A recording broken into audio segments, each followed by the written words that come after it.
আমি এটা কোশ্চেন লৈছো দ্বিঘাত সমীকৰণৰ পৰা এই কোশ্চেনটো এইবেলি হোৱা যেটো 2024 মেট্ৰিক পৰীক্ষা এটো তাৰ চান্স বেছি আছে এই কোশ্চেনটো আমি এতিয়া আলোচনা কৰিম কোশ্চেনটো কি 3x² - 2 √6x + 2 = 0 সমীকৰণটো মূল উলিয়াব লাগে তো এটা দ্বিঘাত সমীকৰণৰ দুটা মূল থাকে দ্বিঘাত সমীকৰণৰ দুটা মূল থাকে আৰু সেই দুটা মূল আমি যিকোনো পদ্ধতি এপ্লাই কৰিব পাৰো পদ্ধতি কেইটা হল এক নম্বৰ হল উৎপাদক বিশ্লেষণ পদ্ধতি আৰু এটা পদ্ধতি আছে বৰ্গ সম্পূৰণ পদ্ধতি আৰু এটা আছে দ্বিঘাত সূত্ৰ তো আমি এটা যেটো পদ্ধতি ইউজ কৰিলে তোমালোকৰ কাৰণে বেছি সুবিধা হ'ব সেই কোশ্চেনটো আমি এই পদ্ধতিটো আলোচনা কৰিম এটা পদ্ধতি আছে কি এটা মধ্যপদ বিভাজন এটা পদ্ধতি আছে এটো আমি উৎপাদক বিশ্লেষণ বুলি কও তো আমি এই পদ্ধতিটো আলোচনা কৰিম তো সলিউশন প্ৰথমতে যি আছে তাকে লিখিলাম 3x² - 2 √6x + 2 = 0 তো ইয়াক কি কৰিম আমি এই প্ৰথম পদ আৰু লাস্ট পদ পূৰণ কৰিম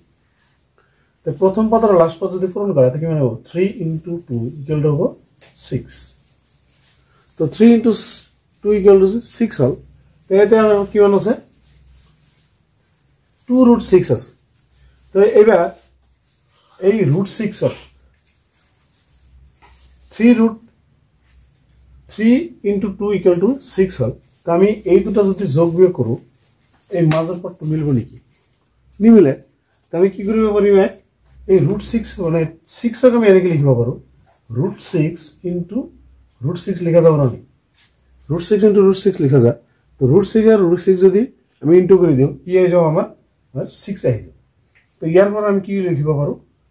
এই √6 ক আমি এনেকৈ লিখিব পাৰো √6 + √6 ইকুৱেল কিমান আহিব 2 √6 আহিব তো ইয়াৰ পৰা আমি কি কৰিব পাৰো এই √6 ক আমি এই সিস্টেম লিখিলে কি হ'ব 2 √6 আহি যাব যোগ কৰিলে আমি 2 √6 পাম তো আমি এটো যোগ হিচাপে দিতে লিখিম তো কি হ'ব তেনেহলে 3x² - এই কিমান আছে এই 2 √6 যে আছে ইয়াৰ ঠাইতে আমি কি লিখিম √6 + √6 লগত থাকিব x আর লগ কি হবে এবার +2 = 0 তো ইয়াৰ পৰা আমি কি লিখিব পাৰো 3x² - মাইনাস প্লাস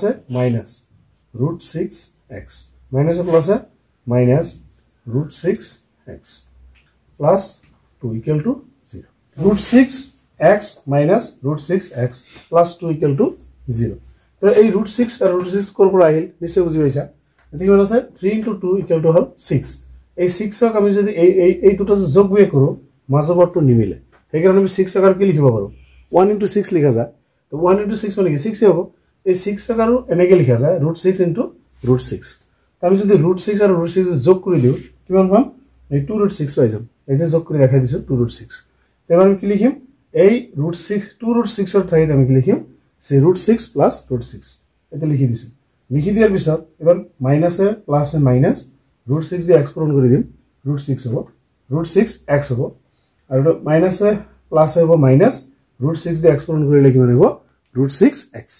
তো এবাৰ +2 = 0 তো আমি দেখিলো এতে কি আছিল তিনটা পদ আছিল আমি তিনটা পদক চাৰিটা পদ লৈ ভাঙি দিছো ভাঙি দিয়াৰ পিছত এবাৰ তাৰ নেক্সট স্টেপত হ'ব কি এবাৰ এখানে আমি কমন ললে যেটো আহিব সেইটো আমি প্ৰথমতে আমি এই দুটাৰ পৰা কমন লম তাৰ পিছত যি হ'ব হুবহু ইয়াৰ তলত বহাই দিম তো কেনেকৈ কমন লম চাও এবাৰ কমন লখিনি অলপ বেছি টান লাগে তো আমি অলপ সহজকৈ আলোচনা কৰিব যত্ন কৰিম এতে 3x² - আমি কি কৰিম এই দুটাৰ পৰা কমন লওয়ার ক্ষেত্রে আমি কেনেকৈ লিখিম কেনেকৈ লিখা যায় 6 ক যদি √6 * √6 লিখা যায় তো নিশ্চয় 3 ক আমি এনেকৈ লিখিব পাৰো √3 * √3 কিবা অসুবিধা হলে আমার কমেন্ট বক্সত কৈ দিবা তো √3 * √3 এটা লগত কি আছে x² আছে এই x² আমি কি লিখিব পাৰো x.x মানে x দুটা পূৰণ হৈ আছে এবাৰ কি আছে মাইনাস দিছো এবাৰ √6x আছে তে √6 ক আমি নিশ্চয় এনেকৈ লিখিব পাৰো √2.√3 লগত এটা x থাকিব লিখা যাব নাই তো এটা √2.√3x কিয় হল কাৰণ এইখিনি আমি লিখিছো কাট ঠাইত √6 ৰ ঠাইত লিখিছো ৰুট দুটা এটা আহিব 2 3 গুণ 6 তো √6x হৈ যাব তো ইয়াৰ পৰা কি কমন আহে চোৱা এতে √3x আছে ইফালে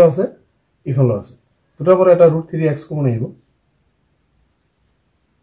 তে এইবাৰ এই দুটাৰ পৰা যেহেতু √3x আহিয়ে গল এবাৰ ব্ৰেকেটত কি থাকিব তেনেহলে এতে ইফালে এটা √3 থাকিব আৰু এটা x থাকিব তাৰ পিছত মাইনাস আছে মাইনাস দিছো এবাৰ কি আছে ইফালে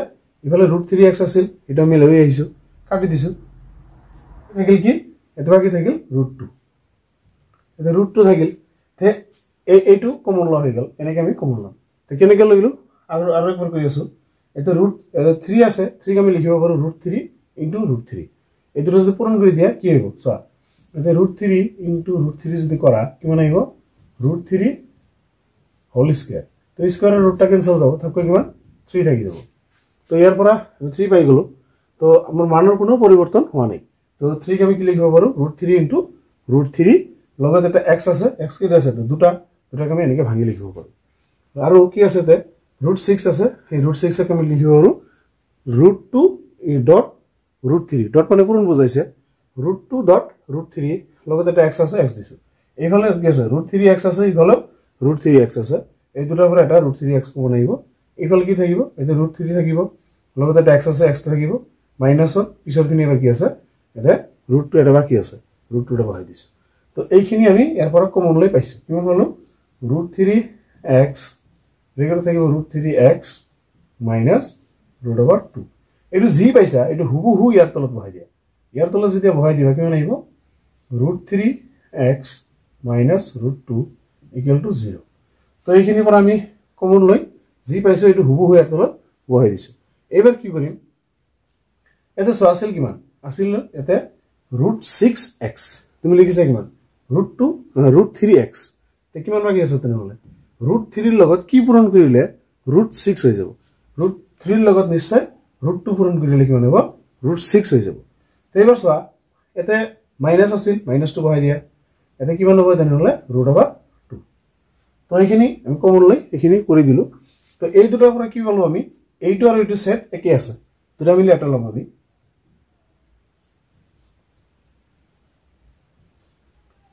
এই দুটা মিলি এটা লোৱা হৈ গল তাৰ পিছত কি কৰিম এবাৰ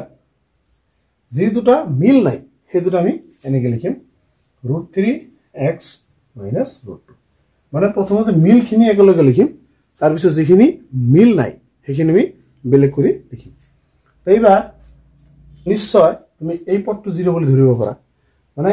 তুমি চোৱা এটা 0 ৰ লগত তুমি যাকে পূৰণ নকৰা কি হয় আনসাৰ কি হ'ব 0 আহিব হয় তুমি প্ৰথমটো 0 ধৰিব লাগিব নহলে দ্বিতীয়টো 0 ধৰিব লাগিব দুটাৰ যিকোনো এটা 0 হবই লাগিব যদি 0 হয় তেনেহলে হে আনসারটো কিমান আহিব 0 তেনেহলে আমি কেনেকৈ লিখিম ইয়াক লিখা ষ্টাইল হ'ব এনেকুৱা আইদাৰ √3x -√2 = 0 ইয়াৰ পৰা কি লিখিব পাৰো √3x = এৰি হলে দিলে √2 হৈ যাব ইয়াৰ পৰা কি আহিব x = √2/√3 তো প্ৰথমখিনি কমপ্লিট হল এবাৰ আমি কি লিখিম হয় এইখিনি 0 বুলি ধৰিম তো আমি লিখিম এতে অর কি লিখিম और কি হ'ব হয় এইখিনি 0 হ'ব তুমি কি লিখিম এটো √3x -√2 = 0 তাৰ পৰা হে একে আহিব √3x = √2 ইয়াৰ পৰা আহিব x = √2/√3 তো আমাক কি কৈছিল এটা সমীকৰণ দিয়া আছিল দ্বিঘাত সমীকৰণ সেই সমীকৰণে কি ওলাব লাগে দুটা মূল উলিয়াব লাগে তো আমি দুটা মূল উলাই দিছো এটা কি √2/√3 আৰু এটা আছে √2/√3 মান দুটা একে হৈছে তো এবাৰ আমি কি লিখিব পাৰো এটাকে নিৰ্ণয় সমাধান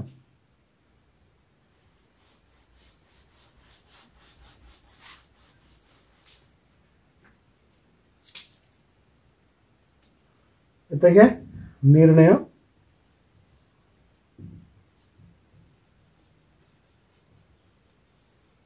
সমাধান সমান কি হব এটো কি হল আছে আমাৰ √2/√3 √3 এইটো ওলাইছে কিমান এইটো ওলাইছে √2/√3 তো ভিডিওটো এইখিনিতে ভাল লাগিলে লাইক কৰিবা কমেন্ট কৰিবা আৰু শেয়াৰ কৰিবা